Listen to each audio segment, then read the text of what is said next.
बिस्मिल्लाहिर्रहमानिर्रहीम। अस्सलाम वालेकुम नाज़रीन मोहतरम, इस कहानी की इससे पहले आप 29 किस्तें सुन चुके हैं। अब 30वीं किस्त आपके सामने पेश करने जा रहा हूँ। अचानक उनमें से एक आदमी ने उठकर नीचे की तरफ भागना शुरू कर दिया। यकीनन वो खौफजदा हो गया था, लेकिन अब चाहे वो खौफजदा होकर चाहे किसी मकसद से भागते, मैंने राहत देने के लिए तैयार नहीं था। वो बमुश्किल 3 कदम ही ले पाया था। उससे आगे गोली ने उसे जाने की इजाज़त नहीं दी थी। उसके तड़पते हुए जिस्म को एक बड़े पत्थर ने नीचे लड़कने से रोका था। अब हम 2 बच गए थे।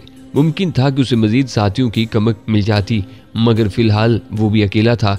अपने आखिरी साथी के हिलाक होते ही उसने भी अपनी क्लाशिंकोव को ब्रेस्ट पर सेट करते हुए छोटे छोटे ब्रेस्ट मेरी जानब फायर करने लगा। मजबूरन मुझे पत्थर के पीछे सर छुपाना पड़ा था। अचानक उसके फायर से मुझे महसूस हुआ जैसे वो खड़ा हो गया हो। उसके साथ ही उसका फायर आहिस्ता आहिस्ता दूर हटने लगा। यकीनन वो भागने की कोशिश में था और उस मकसद के लिए वो मुझे सर उठाने नहीं देना चाहता था। वो हर ब्रेस्ट 3-4 गोलियों का फायर कर रहा था। मैं उसके फायर होने वाले ब्रेस्ट गिनने लगा। 7वें 8वें ब्रेस्ट पर मैंने रिस्क लेते हुए पत्थर से झांका। वो एक घुटना जमीन पर टेक के नई मैगजीन लगा रहा था। अगर मुझे पत्थर से झांकने में 2 सेकंड की भी देर हो जाती तो वो दोबारा फायर शुरू कर चुका होता। जब मैंने झांका उस वक्त वो क्लाशिंकोव को काक कर रहा था, जबकि मेरी क्लाशिंकोव पहले से काक थी और यकीनन वो मुझसे तेज रफ्तार फायरर नहीं था। नई मैगजीन से गोली चलाने की हसरत दिल में लिए वो अपने साथियों से जा मिला था। आखिरी दुश्मन के मरते ही मैंने अपना सर पत्थर पर टेक दिया था। एकदम मुझे अपने जख्मों में होने वाली तकलीफ का एहसास होने लगा था। मुझे नहायत नगुफ्ताबाह सूरत हाल का सामना था। मेरी दाईं टांग में 2 गोलियां लगी थी। पट्टी बांधने के बावजूद खून रिस रहा था और पूरी टांग जैसे फोड़ा बनी हुई थी। ऐसी हालत में पहाड़ी पर चढ़ना तो मुश्किल ही नहीं, नामुमकिन भी था। अलबत्ता बहुत ज़्यादा हिम्मत करके नीचे उतरने की कोशिश की जा सकती थी। क्लाशिंकोव की मैगजीन उतार कर देखने पर मुझे फक्त 2 गोलियां नजर आईं। ये 40 राउंड वाली मैगजीन थी। गोया 38 गोलियां मैं फायर कर चुका था। मैगजीन लगाकर मैंने सेफ्टी लगाई और क्लाशिंकोव का बट डंडे की तरह नीचे टेक कर उसके सहारे खड़ा हो गया। मेरी टांग में इतना शदीद दर्द उठा था कि कराहे रोकने के लिए मुझे सख्ती से होंठ मींचने पड़ गए थे। लम्हा भर दर्द को सहारने के बाद मैंने उतराई में कदम बढ़ा दिए। चंद कदम लेने के बाद ही मैं बेदम होकर बैठ गया। दर्द बहुत ज्यादा बढ़ गया था। दाईं टांग जैसे मफलूज होती जा रही थी। मैं दाईं टांग को नीचे लगाने के बजाय बाईं टांग पर कूदता हुआ नीचे की तरफ बढ़ रहा था। अचानक मुझे अक्ब में आहट सुनाई दी। मैंने पीछे मुड़कर देखा। 4 मुसल्लह अफराद ढलान से नीचे आते दिखाई दिए। मेरी क्लाशिंकोव में फक्त 2 गोलियां बाकी थीं। मेरे अंदाजे के मुताबिक जो आदमी सबसे पहले मेरी गोली का निशाना बना था उसकी मैगजीन में गोलियां मौजूद होनी चाहिए थी। वो वहां से थोड़े ही फासले पर पड़ा था। मैं उस काबिल नहीं था कि तेजी से हरकत करता, लेकिन अब जिंदगी मौत का मसला बन गया था।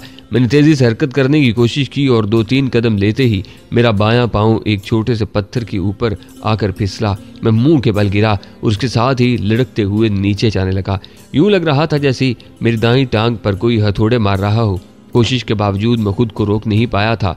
शायद मेरी मुश्किल एक पत्थर की चट्टान ने हल कर दी थी। शायद मैं इसलिए कह रहा हूँ कि उस वक्त तक मैं अपने हवास खो चुका था और ऐसे वक्त में जब दुश्मन सर पर पहुंच चुका हो, बेहोश हो जाने का मतलब जिंदगी से हाथ धो लेना था। मेरी सारी कोशिशें और तगोदो रायगां गई थी। बकौल शायर, जिंदगी तुमने कब वफा की है, अपनी खुशफहमी ही भला की है। आंख खुलते ही मैं चंद लम्हे बेध्यानी में पड़ा रहा। गो एक स्नाइपर का दिमाग हर वक्त चुकन्ना ही रहता है और नींद से उठते ही उसे माहौल और सूरत हाल का अच्छी तरह इदराक होता है। मगर उस वक्त मैं नींद से नहीं जागा था, बल्कि तवील बेहोशी से उठा था। आहिस्ता आहिस्ता मेरा शऊर बेदार हुआ और मुझे याद आ गया कि मैं कहाँ हूँ। मुझे हैरानी इस बात पर थी कि अभी तक मैं जिंदा कैसे हूँ। शलोबर कबीले के आदमियों को तो मुझे बगैर किसी तखीर के हलाक कर देना चाहिए था, मगर मैं न सिर्फ जिंदा था बल्कि टांग, पिंडली और बाजू पर बंधी हुई सफ़ेद पट्टियां भी मुझे ये बावर करवा रही थीं कि बेहोशी के दौरान ही मेरा ऑपरेशन वगैरह हो चुका था। मैंने दाएं बाएं नज़रें घुमाई। वो जगह मुझे किसी कार की तरह लगी, क्योंकि कमरे की दीवारें इतनी खुरदरी और बेतरतीब नहीं हो सकती थीं। मैं फर्श पर बिछे एक नरम गद्दे पर लेटा था। सरहाने की तरफ दीवार में गड़ी कील के साथ एक ड्रिप लटकी थी, जिसका एक सिरा सुई के साथ मेरी कलाई से जुड़ा था। मेरे पांव की तरफ एक बैटरी पड़ी थी, जिससे मुंसलिक तार छत में लगे एक डीसी बल्ब को रोशन किए हुए थे। दरवाजे की जगह एक काले रंग का कंबल लटका हुआ नजर आ रहा था। अब ये मालूम नहीं था कि उसके अक में दरवाजा मौजूद भी था या नहीं। अंदर जलने वाले बल्ब की वजह से रात दिन का अंदाज़ा लगाना भी मुश्किल हो रहा था। न जाने बेहोशी के दौरान कितना वक्त गुजर गया था। मेरी कलाई पर बंधी हुई घड़ी गायब थी। उसी तरह मेरा लिबास भी तब्दील कर दिया गया था जिस तरह मेरी देखभाल की गई थी। मेरे साथ ऐसा बर्ताव शरोबर कबीले वाले तो किसी सूरत में भी नहीं कर सकते थे। मैं ज़हनी वर्जिश में मशगूल हो गया, लेकिन काफ़ी देर अंधेरे में टामक टूयां मारने के बाद भी मैं किसी नतीजे पर नहीं पहुंच सका था। और फिर मैं उन्हीं सोचों में गर्क था कि पर्दा हटाकर कोई अंदर दाखिल हुआ। आने वाले के चेहरे पर नजर पड़ते ही मेरा दिल खुशगवार अंदाज में धड़कने लगा था। वो कमांडर अब्दुल हक था। उसकी वजह से मेरा तारुफ पहली बार मुजाहिदीन से हुआ था और उसके बाद मुजाहिदीन मेरे काफ़ी काम आए थे। आपको होश आ गया है? मोहब्बत भरे अंदाज में कहते हुए वो करीब आकर बैठ गया। मैं मुस्कुराया। होश तो आ गया है मगर समझ में कुछ नहीं आ रहा। जिन मुसल्ला आदमियों को देखकर आप भागने की नाकाम कोशिश में बेहोश हुए थे वो आपके दुश्मन नहीं मुजाहिदीन थे। मैंने समझ जाने वाले अंदाज में सर हिलाया। इसका मतलब है मेरा बेहोश हो जाना फ़ायदा मंद रहा, वरना मैंने मुकाबले से बाज नहीं आना था। कमांडर अब्दुल हक ने कहका लगाया, यकीनन हमारे मुजाहिदीन के चंद सांस बकाया थे। मैं खफीफ होता हुआ बोला, खैर ऐसी भी कोई बात नहीं, कसर नफसी है आपकी, वरना वहाँ काफ़ी लाशें बिखरी हुई नजर आई हैं और तमाम के सर में गोली लगी थी। ये कहते हुए उसने पूछा, वैसे आप किसी अफगानी कबीले से कैसे टकरा गए? ये लोग तो पाक आर्मी के दुश्मन नहीं हैं, लंबी कहानी है। वो मुस्कुराया। ऐसी हालत में कहानियां सुनाने के अलावा आपके पास कोई काम नहीं बचा। पहले तो आप ये बताएं कि मुजाहिदीन वहाँ कैसे आ गए और उन्होंने मुझे पहचाना कैसे? पहचाना कहाँ है? वहाँ आप अकेले ही जिंदा बचे थे, इसलिए आपको ले आए। यहाँ खुशकिस्मती से मैं खुद मौजूद था। बस सबसे पहले तो आपको तिब्बी इमदाद दी, टांग में फंसी गोली निकाली, मरहम पट्टी की और फिर कमज़ोरी की वजह से ट्रिप लगा दी। ये 5वीं ट्रिप ख़त्म हुई है। ये कहते हुए उसने मेरी कलाई से सुई निकाल कर वहाँ रुई रख कर दबा दी। गोया मुझे बेहोश हुए दूसरा दिन है। कल शाम को आपको यहाँ लाया गया था और अभी रात के 12 बजने को हैं। आप सोए नहीं, ट्रिप ख़त्म होने का इंतज़ार कर रहा था। मैंने पूछा, ये जगह गार की तरह लग रही है? ये गार ही है। जिस जगह आपका दुश्मनों से मुकाबला हुआ है उससे थोड़े ही फासले पर हमारा ठिकाना मौजूद है। यानी मैंने बेध्यानी में सही समत इख्तियार किए रखी। हाँ, उसने इस्बात में सर हिलाया। और अब आप तफसील भी बता दें कि ये लोग क्यों आपके पीछे पड़े थे। जवाबन मैंने गजनी खेल और शलोबर की आपस की लड़ाई में अपने गलती से फंस जाने के मुतल्लक बताने लगा। सारी तफसील सुनते ही उसने पूछा, आपने अफगानिस्तान आने की वजह नहीं बताई। इस मरतबा मैंने अल्बर्ट ब्रोक के हाथों ब्लैकमेल होने और अपनी बेगुनाही के सबूत ढूंढने के मुतल्लक ज़रूरी तफसीलात दोहरा दी। प्रवशे के साथ मेरी शादी की खबर सुनकर वो खुश हो गया था। सबसे पहले तो शादी की मुबारकबाद हो। खैर मुबारक भाई, मगर अब न जाने वो किस हाल में होगी। मैं अफसुर्दा हो गया था। पल्लू खान किसी से मार खाने वाला नहीं, वो मेरा बहुत लाडला शागिर्द था। तमाम उस्तादों से मैंने उसकी तारीफ ही सुनी है। एक मिशन में तो वह मेरे साथ भी काम कर चुका है। यकीन मानो दिल खुश हो जाता है उसकी कारकर्दगी देखकर। हाँ, मगर इस वक्त वो पल्लू खान थी और अभी पलवैशा है। वो बेतकल्फी से बोला, नाम की तब्दीली से कुछ नहीं होता यार, बात नाम की नहीं जिन्स की तब्दीली की है भाई। एक जवान लड़की को दुश्मनों के हत्थे चढ़ने के बाद क्या मुश्किलात दरपेश आ सकती हैं, इस बार यकीनन आप मुझसे बेहतर जानते होंगे। ये तो सही कहा। उसने इस बात में सर हिला दिया। मगर आप ख्वाब बुरे गुमान न पालें, अल्लाह पाक बेहतर करेगा। एक उसी ज़ात का सहारा है। मैंने उम्मीद जाहिर की। तो अब आप गजनी जाएंगे? मैंने कहा, इरादा तो यही है। आपके जख्म ठीक होने में कुछ वक्त तो लगेगा और मेरा नहीं ख्याल कि उस वक्त तक अल्बर्ट ब्रोक वगैरह आपके इंतजार में बैठे होंगे। मुझे अपना हथियार नजर नहीं आ रहा। दाएं बाएं नजरें दौड़ाते हुए मैंने मौजू तब्दील किया। साथ ही वहाँ पड़े सारे हथियार ही समेट लाए थे और उनमें मौजूद कमांडर नसरुल्लाह खोजल खेल की खास क्लशिंकोव पहचानने में मुझे ज़रा भी दिक्कत नहीं हुई थी। मैंने तहसीन अमेज़ लहजे में कहा, बड़ी तेज़ नज़र है आपकी। वो मेरे उस्ताद हैं और मैंने उनके हमरा अनगिनत मार्कों में हिस्सा लिया है। उनकी क्लशिंकोव इसलिए भी खसूसी है कि उन्होंने ऐलान किया था कि ये क्लशिंकोव वो ऐसे शख्स को तोहफे में देंगे जो उनकी नज़र में उसका सही हकदार होगा। और मेरा ख्याल है उन्होंने ऐसा आदमी तलाश करने में कोई गलती नहीं की है। मैं मज़ाहिया अंदाज में बोला, यकीनन आप मजाक अच्छा कर लेते हैं। अच्छा, आप सच बताएं कि उस्ताद मोहतरम ने क्लशिंकोव आपके हवाले करते हुए क्या फरमाया था? मुझे नसरुल्लाह खोजल खेल की बातें अच्छी तरह याद थीं। उन्होंने भी कमांडर अब्दुल हक से मिलती जुलती ही बातें की थीं। यूं भी मुजाहिदीन के दरमियान मेरी निशानाबाजी का काफ़ी चर्चा था और उसकी वजह यही थी कि कुछ तो मुझ में कुदरती तौर पर निशानेबाजी की सलाहियत मौजूद थी और कुछ यार लोगों की मुबालगा आराई ने मुझे शोहरत दे दी थी। मैं जवाब से पहलू तही करते हुए बेपरवाही से बोला, ये बात का मसला है, फिलहाल तो मुझे भूख लगी है। ओह, मुझे ख्याल ही नहीं रहा। मैं आपके लिए कुछ खाने को लाता हूँ। खिफत भरे अंदाज में कहते हुए वो गार से बाहर निकल गया। अफगानिस्तान के मुख्तलिफ पहाड़ों में मुजाहिदीन ने ठिकाने बना रखे हैं। वो भी मुजाहिदीन का एक महफूज ठिकाना था और मेरी खुशनसीबी कि जिस जगह मेरा शलोबर कबीले से आखिरी टाकरा हुआ ये ठिकाना वहाँ से करीब ही था। उसकी हैसियत रास्ते में आने वाले एक चौकी की सी थी कि पाकिस्तानी सरहद अबूर करने वाले मुजाहिदीन वहाँ एक दिन गुजार कर आगे बढ़ जाते थे। वहाँ मुजाहिदीन की महदूद तादाद ही रहती थी। उसके बावजूद इस ठिकाने के दाएं बाएं होने वाली किसी भी कार्रवाई को वो नज़रअंदाज नहीं कर सकते थे। उस दिन भी जब मेरा शलोबरों से फायरिंग का तबादला होता रहा, उन्हें भी वो फायरिंग सुनाई दी गई थी। वहाँ कमांडर अब्दुल हक ही अमीर थे। उन्होंने 4 आदमी सूरत हाल का जायजा लेने भेजे और उन चारों को जिंदा हालत में सिर्फ मैं ही मिला था, इसलिए वो मुझे उठा लाए। कमांडर अब्दुल हक ने मुझे देखते ही पहचान लिया था। मेरी टांग का ऑपरेशन उन्होंने खुद ही किया था। कुछ बेहोशी के टीके और कुछ कमजोरी की वजह से मुझे 29-30 घंटों बाद ही होश आ सका था। मेरे होश में आने के अगले दिन शलोबर कबीले का एक वफद वहां पहुंच गया था। अपनी लाशें वो एक दिन पहले ही उठा कर ले गए थे, लेकिन अब उनकी आमद का मकसद अपने हथियारों की वापसी और मुझे तहवील में लेना था।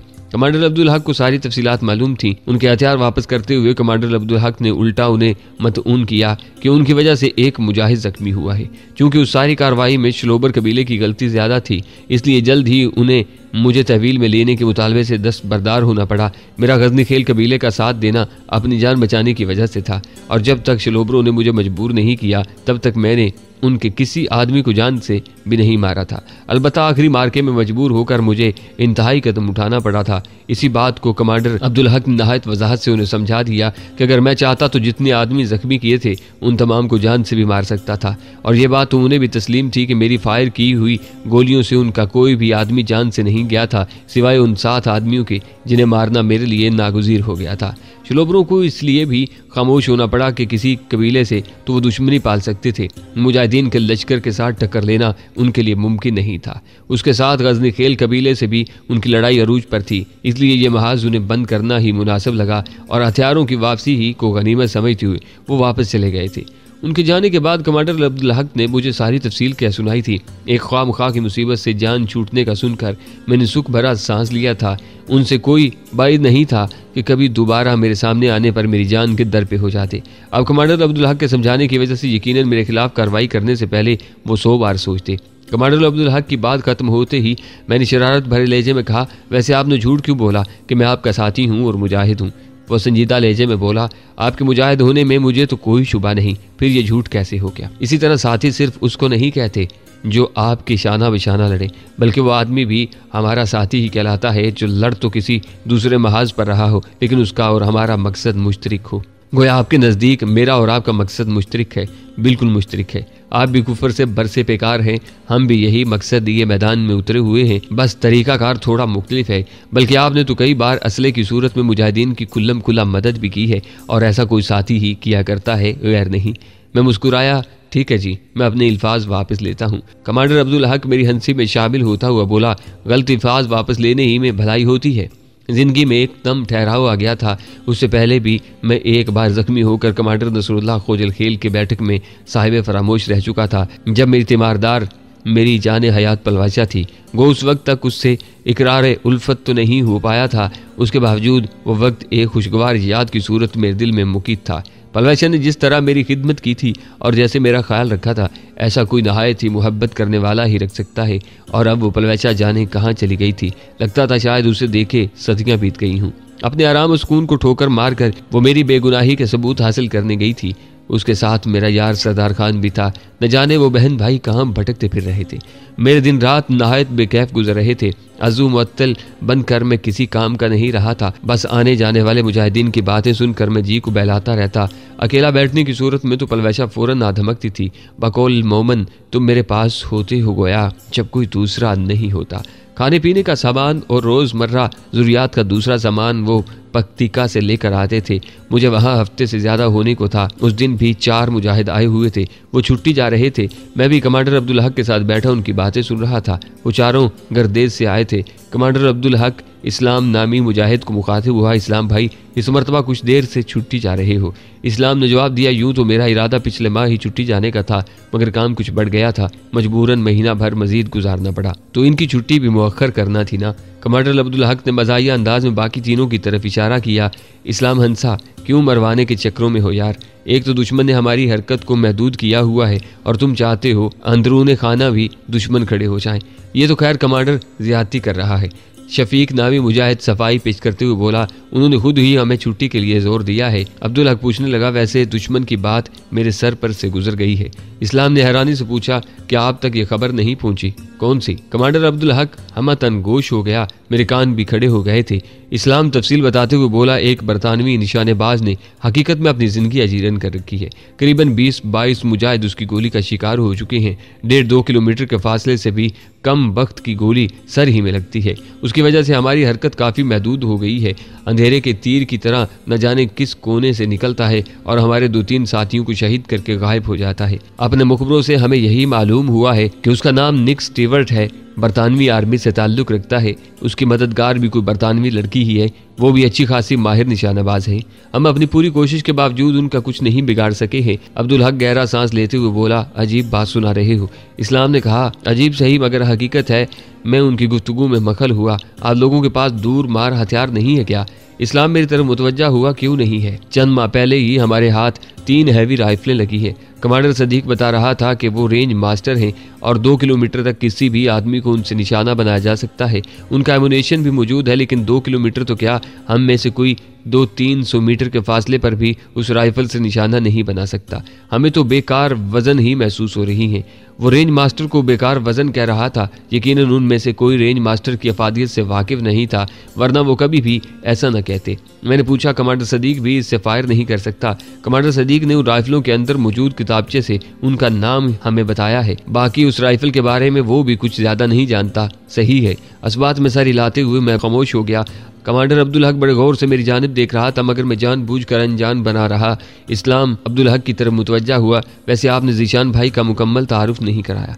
ज़ीशान भाई का ताल्लुक पाक आर्मी से है और इन्होंने काफ़ी बार हमारी मदद की है। अब किसी काम के सिलसिले में अफगानिस्तान आना हुआ, रस्ते में गलतफहमी में एक कबीले से टाकरा हो गया, उन्हीं से लड़ते हुए जख्मी हो गए हैं। खुशकिस्मती से हमारे ठिकाने के नज़दीक ही लड़ाई हुई थी, बस हम भाई को यहाँ ले आए। हफ्ता 1.5 ही हुआ है, तब से यहीं पर हैं और जब तक मुकम्मल सेहतियाब नहीं हो जाते मैं इन्हें कहीं जाने की इजाज़त भी नहीं दूंगा। इस्लाम फौरन शाकी हुआ, किस कबीले से लड़ाई हुई थी? कम अज़ कम आपको उनसे गिला तो करना चाहिए था। जो शख्स हमारा मददगार रह चुका हो और हमारा साथी ही है और हमारे साथियों को कोई यूं जख्मी करे, उसकी इजाज़त हम नहीं दे सकते। कमांडर अब्दुल हक हंसा सही कह रहे हैं, गिला करना तो हमारा बनता था, लेकिन एक छोटा सा मसला था, इसलिए मुझे खामोश होना पड़ा। कैसा मसला? इस्लाम ने हैरानी से पूछा। कमांडर अब्दुल हक इत्मीनान से बोला, यही कि उस कबीले के 2 दर्जन अफराद जख्मी हुए, उसके अलावा उन्हें 7 लाशें भी उठाना पड़ी। क्या मतलब? इस्लाम शशदर ही तो रह गया था, उसके बाकी 3 साथी भी हैरानी से मुझे घूरने लगे थे। कमांडर अब्दुल हक ने मुंह बनाया, मैंने अबरानी तो नहीं बोली, सादा पश्तो ही में बात की है। मगर अकेला आदमी? कमांडर अब्दुल हक तहसीन आमेज लहजे में बोला, जी अकेला आदमी अगर SS हो तो बहुत कुछ कर सकता है। SS? इस्लाम ने मुझे घूरते हुए कहा, गोया आपका मतलब है ज़ीशान भाई ही SS है? वही पल्लू खान, मेरा मतलब पलवैशा का साथी नहीं, शोहर को। अब मोहतरम ने पलवैशा बेटी के साथ शादी कर ली है। मुबारक हो ज़ीशान भाई। इस्लाम ने फ़ौरन ही पुरखलूस लहजे में कहा, शुक्रिया दोस्त, मैंने इनकसारी से कहा। उसके बाद हम काफ़ी देर वहाँ बैठे रहे। मौजूद गुफ्तगू मेरी ज़ात ही बना रहा। इस्लाम और उसके साथियों ने सारी गपशप को पसे पुश्त डालकर मेरी कहानी मेरी ज़ुबानी सुनने पर इसरार किया था। गो मेरी ज़्यादातर बातें तो उन तक पहुँची हुई थी, मगर किसी और ज़ुबानी पहुँची हुई बातों में झूठ और मुबालगे की मिलावट ज़रूर होती है। मैं उनके इसरार के सामने ज़्यादा देर नहीं टिक पाया था। अगले दिन कमांडर इस्लाम और उसके तीनों साथी जाने से पहले अलविदा मुलाकात के लिए आ गए थे। मैंने उनसे जाने के रास्ते की बाबत दरियाफ्त किया। इस्लाम ने जो रास्ता बतलाया वो ख्वागा ओबो से गुजर कर ही जाता था। ख्वागा ओबो गुलगारे का गांव था। ख्वागा ओबो तो आप लोगों ने देखा है, उसके जुनूबी जानब एक अकेली हवेली है चमरेज खान की, कभी उनसे वास्ता पड़ा है? इस्लाम इस बात में सर हिलाते हुए बोला, बिल्कुल देखी हुई है, अलबत्ता कभी उनसे मिलने की नौबत नहीं आ सकी। इस्लाम का साथी अब्दुल समद बोला, मैंने उनकी बैठक में एक रात गुजारी थी। बस जाते हुए चचा शमरेज और उनके घर वालों को मेरे बहुत से सलाम और दुआ पहुंचा देना और उन्हें कह देना कि मैं बिल्कुल खैरियत से हूँ। इस्लाम ने पूछा, और कुछ? बस अल्लाह पाक आपको खैर से ले जाए। मैंने मुआनके के लिए हाथ फैला दिए। उन्हें रुखसत करने में गार से बाहर तक गया था। अब बैसाखी के सहारे में अच्छा भला चल लेता था। मेरा ज़ख्म पहले से काफ़ी बेहतर हो गया था। बाजू के ज़ख्म का तो खिरिन बन कर भी उतर चुका था, लेकिन पिंडली और रान का ज़ख्म इतनी जल्दी मुकम्मल ठीक नहीं हो सकता था। उस दिन दोपहर को खाना खाते हुए कमांडर अब्दुल हक मुस्तफसर हुआ, ज़ीशान भाई एक बात पूछूं? मैं खफीफ होते हुए बोला, इसमें इजाज़त लेने की क्या बात है? शुक्रिया कहकर उसने पूछा, कल आप इस्लाम भाई से से दूरमार राइफल के इस्तेमाल के बारे में क्यों पूछ रहे थे? क्या आप उस राइफल को इस्तेमाल करना जानते हैं? एक लम्हा सोचकर मैंने इस बात में सर हिला दिया, जानता हूँ। अगर मैं कहूँ कि आप हमारे किसी साथी को उस राइफल का इस्तेमाल सिखा दें तो क्या ये दरख्वास्त मंजूर हो जाएगी? मैंने भरपूर कहका लगाया। दरख्वास्त और मंजूरी? अब्दुल हक भाई, कुछ ज्यादा ही मीठा नहीं डाल दिया? अब्दुल हक नफी में सर हिलाते हुए बोला, किसी से भी काम लेने के दो तरीके हैं, हुक्म देना या दरख्वास्त करना, और हम आपसे दरख्वास्त ही कर सकते हैं। अपनों को ना तो हुक्म दिया जाता है और ना दरख्वास्त की जाती है, बस उन तक अपनी ख्वाहिश पहुंचा दी जाती है। वो फौरन अपनी साबका बात से रुजू करता हुआ बोला, तो बस समझ लें कि मैंने अपनी ख्वाहिश आप तक पहुंचा दी है। मैं साफ गोई से बोला, अब्दुल हक भाई, आपकी ख्वाहिश को पूरा करना मेरे लिए नहायत दुश्वार और मुश्किल होता, लेकिन इस हालत में मैं कोई भी काम करने के काबिल नहीं हूँ, इसलिए आप राइफल और सीखने वाले 2-3 आदमी यहीं बुलवा लें, मैं उन्हें तरबियत दे दूंगा। अब्दुल हक ने मज़ाहिया अंदाज में कहा, कहना तो नहीं चाहिए मगर आपका जख्मी होना हमारे लिए फ़ायदा मंद ही रहा है। उसकी बात ने मुझे भी हंसने पर मजबूर कर दिया था। 2 दिन बाद 4 आदमी रेंज मास्टर के 2 बक्स लेकर पहुंच गए थे। उनके साथ वो रेंज मास्टर की 200 गोलियां भी लाए थे। कमांडर अब्दुल हक ने गुज़िश्ता दिन मेरा अंदिया लेते ही वायरलेस बेस पर अपने गर्देज कैंप में मौजूद कमांडर से बात कर ली थी और कोड वर्ड में उन्हें राइफल, एमुनेशन और आदमी भेजने का बता दिया था। उस दावत को गनीमत जानते हुए उन्होंने बगैर किसी ताखीर के 4 आदमी उस जानब रवाना कर दिए थे। इन दिनों में मुझे वक्त गुजारना मुश्किल हो जाया करता था। हालांकि जब पलवैशा जख्मी थी उस वक्त हमने 2 माह के करीब अरसा यूं ही कोई काम किए बगैर गुजार दिया था, मगर वो 2 माह मेरी जिंदगी के सबसे ज्यादा तेज गुजरने वाले दिन थे। रात दिन लम्हों में बीत जाया करते थे और अब वही शब रोज महीनों पर मोहित हो गए थे। गर्देज कैंप से आने वाले 4 जवां साल मुजाहिद थे। उनमें से 2 तो मेरे हम उम्र थे, जिनका नाम सगीर और एहसान था। असलम मुझसे 2 साल बड़ा होगा, जबकि मुबीन बमुश्किल 18-19 साल का लड़का था। रात ही को मैंने रेंज मास्टर के दोनों बक्स खोलकर सामान का जायजा ले लिया था। सारा सामान मुकम्मल देखकर मैंने इत्मीनान भरा सांस लिया था। सरदार और मैंने अमेरिका में स्नाइपर कोर्स के दौरान इस राइफल के मुतल्लिक बहुत तफसील से पढ़ा था और ये वो राइफल थी जिससे मैं सबसे ज्यादा फायर कर चुका था। सुबह नमाज के बाद तैयार रहना। मैंने 4 सीखने वालों को तरबियत का वक्त बताया और सर हिलाते हुए वो चले गए। कमांडर अब्दुल हक कुछ देर मजीद मेरे साथ बैठा रहा। उसके जाने के बाद मैं सोने के लिए लेट गया कि सुबह आराम का मौका न मिलता। सुबह की नमाज के बाद नाश्ते वगैरह से फारिग होकर 4 जवान पहुंच गए थे। कमांडर अब्दुल हक ने भी उनके हमरा बैठकर सीखने में दिलचस्पी जाहिर की थी। मैंने तमहीदी बातचीत में रेंज मास्टर की खूबियों पर रोशनी डाली और उन्हें बावर करवाया कि एक तरबियत याफ्ता आदमी इस राइफल से कितना फायदा उठा सकता था। उसके बाद मैं उन्हें राइफल के पुर्जों वगैरह के बारे तफसील से बताने लगा कि किस तरह वो इस राइफल को टुकड़ों में खोल सकते थे। वो सारा दिन मैं उन्हें राइफल के मुतल्लिक ही पढ़ाता रहा। उसके साथ उन्हें भी मौका दिया कि वो राइफल को खोलें, जोड़ें। उसके साथ मैं उन्हें इस राइफल से मुख्तलिफ पोजीशनों से फायर करने के तरीके भी बतलाता रहा। वो सारा काम चूंकि हम बंद कमरे में भी कर सकते थे, इसलिए गार के अंदर बैठकर ही सिखलाई करते रहे। अगले दिन मैं उन्हें लेकर गार से बाहर निकल आया। स्नाइपर राइफल में सबसे ज्यादा काम चूंकि टेलीस्कोप साइट का होता है, इसलिए उसके बारे जानना एक स्नाइपर के लिए बहुत ज्यादा जरूरी होता है। उसके बावजूद वो स्नाइपर बनने नहीं आए थे, लेकिन उन्हें अच्छा निशानेबाज तो बनना था। ल्यूपोल्ड साइट के बारे हम स्नाइपर होने के बावजूद पूरा हफ्ता पढ़ते रहे थे। मैं उन्हें वो सब कुछ तो इसलिए भी नहीं पढ़ा सकता था कि उस काम में काफ़ी वक्त सरफ हो जाता। मैं बस उन्हें ज़रूरी और काम की बातें बताता रहा। ल्यूपोल्ड साइट पर तो आम आदमी सही तरीके से रेंज भी नहीं लगा सकता। हर फासले के लिए एलिवेशन ड्रम पर मखसूस क्लिक लगाने पड़ते हैं। तमाम क्लिक्स की तरतीब मैंने उन्हें लिख कर दे दी ताकि वो उसे जुबानी तौर पर याद रखें। वो पूरा दिन मैं उन्हें ल्यूपोल्ड साइट ही के मुतल्लिक पढ़ाता रहा। कमांडर अब्दुल हक भी सीखने में बहुत दिलचस्पी ले रहा था। रात को अपने गार में काफ़ी देर तक दिन की सिखलाई को दोहराते रहे थे। मुजाहिदीन का वो ठिकाना गार दर गार बना हुआ था, यूं जैसे किसी मकान में कई कमरे बने होते हैं। तीसरे दिन मैं उन्हें फायर करवाने लगा। राइफल के सिफर होने के बाद वो 600-700 मीटर के फासले पर आसानी से छोटे छोटे पत्थरों को निशाना बना रहे थे। अमली तौर पर रेंज मास्टर की कारकर्दगी देखकर उन्हें बहुत अच्छा महसूस हो रहा था। कमांडर अब्दुल हक ने भी दर्जन भर गोलियां चलाकर अपना निशाना आजमाया था।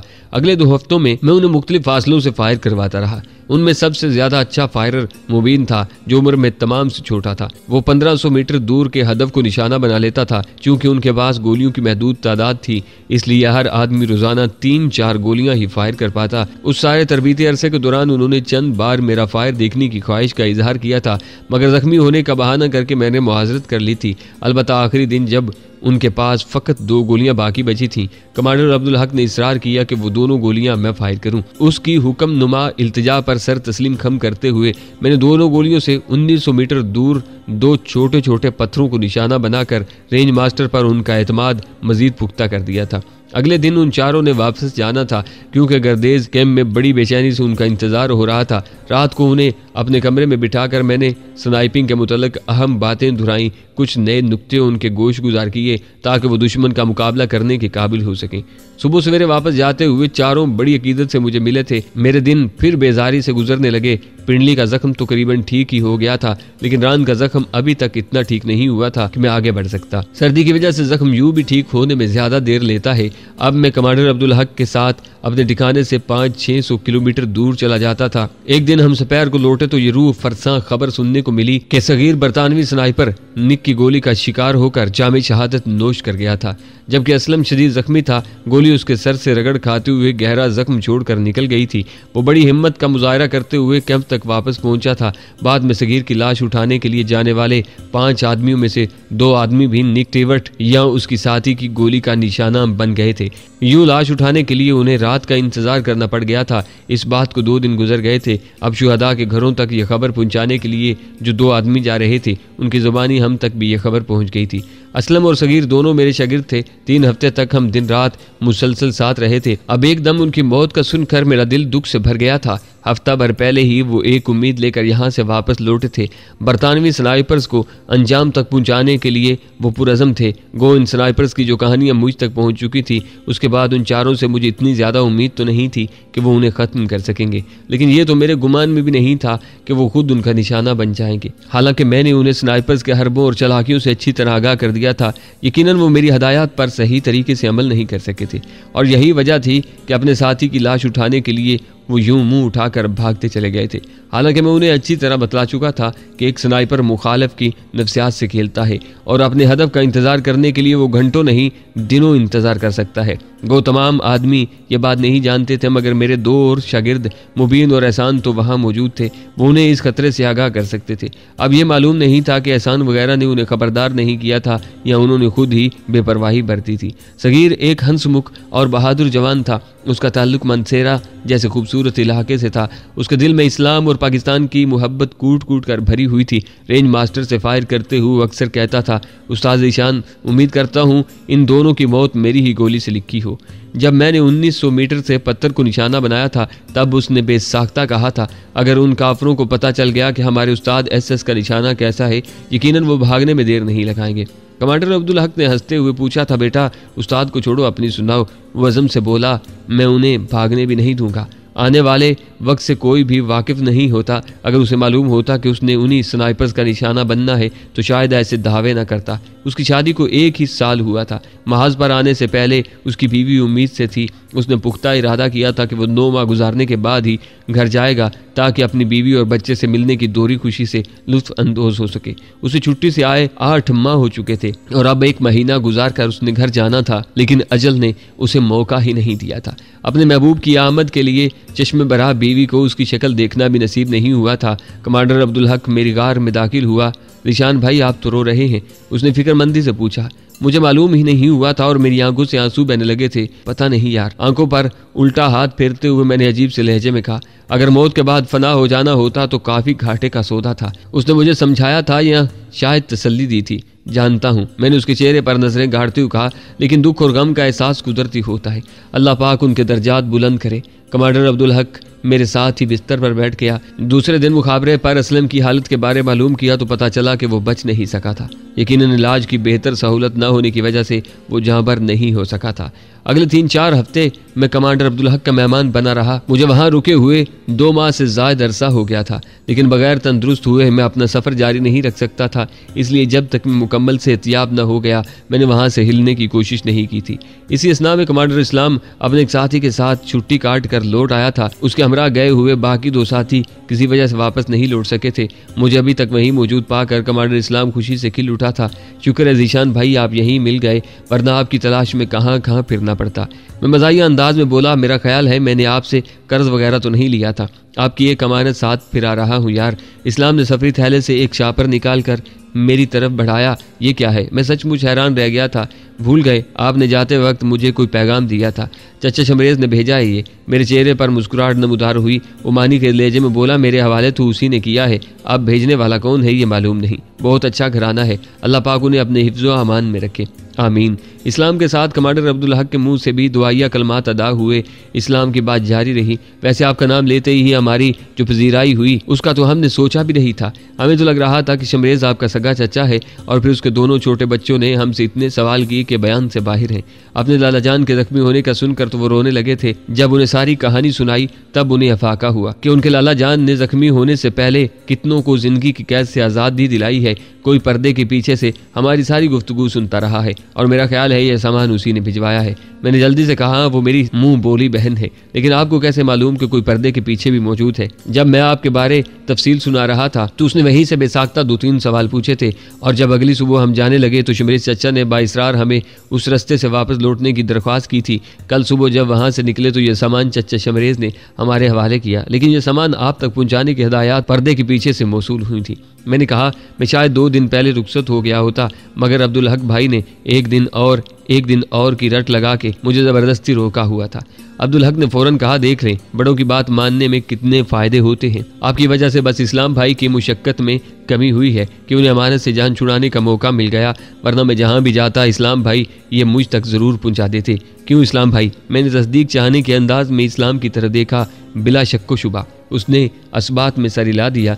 रात काफ़ी हो गई थी, कुछ देर मजीद बैठ कर रुखसत हो गए। मैंने अगली सुबह आगे जाने का बता दिया था। उस ज़मन में कमांडर अब्दुल हक से रहनुमाई मांगी तो उसने ये कहकर खामोश करवा दिया कि मुझे रास्ते के लिए एक रहनुमा मिल जाएगा, मुझे उसके अलावा क्या चाहिए था। उनके जाने के बाद मैं काले रंग के शापर को खोलने लगा। उसमें खूबसूरत स्वेटर, एक गर्म टोपी और हल्के भूरे रंग का कपड़ों का सिला हुआ सूट बंद था। उसके साथ ही एक रुक्का भी मौजूद था। गुलगारे की लिखाई पहचानते हुए मुझे ज़रा भी दिक्कत नहीं हुई थी।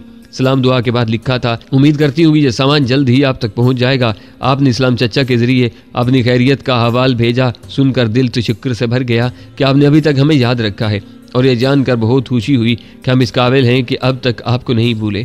आपके ज़ख्मी होने का सुना बहुत अफसोस हुआ। अगर अबू जान इजाज़त देते तो यकीनन मैं आपको मिलने वहीं पहुंच जाती, लेकिन उन्होंने मना कर दिया। आपकी गुड़िया बहन रंडा भी बहुत परेशान हुई, मगर जब उसे मालूम हुआ कि आप कितनों को मार कर ज़ख्मी हुए तब उसे अफाका हुआ। और ये बताने की ज़रूरत तो गालबन नहीं होगी कि इस्लाम चचा की आमद के बाद से अब तक रोज़ाना आपका ताज़ा कारनामा सुनना पड़ता है। आपके मामले में ना तो वो मेरे डांटने की परवाह करती है और ना मुझसे डरती है। आपका दिया हुआ पिस्तौल उसने देखते ही पहचान लिया था।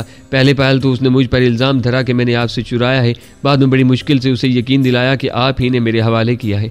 समर खान आप जैसा निशानेबाज बनने के लिए रोज़ाना मशक करता है। दोनों आप पहले की तरह मुझसे नहीं डरते, हर वक्त आपकी वापसी की धमकी देते रहते हैं। उन्हें तंग करने के लिए मुझे आपकी काफ़ी सारी बुराइयां करनी पड़ती हैं, जवाबन वो लड़ने से भी बाज नहीं आते। ये कपड़े मैंने मामू जान के साथ खान किले जाकर खरीदे हैं और सिलाई भी खुद की है।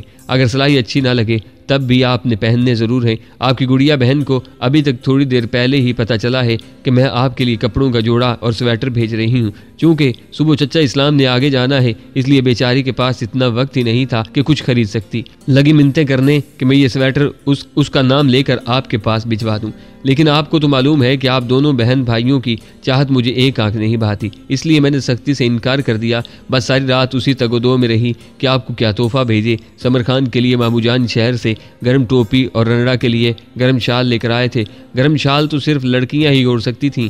बेचारी ने समर खान की मिन्नतें करके उससे गर्म टोपी इस शर्त पर मुस्तहार ली कि मामू जान से टोपी की कीमत मालूम करके वो उसे इतनी ही रकम दे देगी, और वही टोपी आपको भिजवा दी। बाकी अबू जान भी खैरियत से हैं, उनका जख्म बिल्कुल ठीक हो गया है। तमाम आपको ढेरों सलाम व दुआ कह रही हैं। पलवैशा बहन से जूं ही मुलाकात होती है उसे फ़ौरन हमारे बारे तफसील से बताना और इसी रास्ते से वापस भेजना। इनसे मिलने को मेरा बहुत दिल करता है। और हाँ, मैंने आपको बताया था ना कि नसीर खान ने अपने बेटे से मेरा रिश्ता करने के लिए 10 लाख की ऑफर की थी और अबू जान ने 15 लाख मांगे थे। अब वो 15 लाख देने को तैयार हो गया है, लेकिन अबू जान ने 1.5 साल की मोहलत मांग ली है। वो फिलहाल मेरी शादी नहीं करना चाहते। शायद मैं भी यही चाहती हूँ। इजाज़त चाहूँगी। अपना बहुत बहुत ख्याल रखना। मेरी प्यारी बहन पलवैशा को जल्द अज जल्द ढूंढना। अल्लाह पाक आपका हामी नासिर हो। अस तरफ गुलगारे शमरेज खान।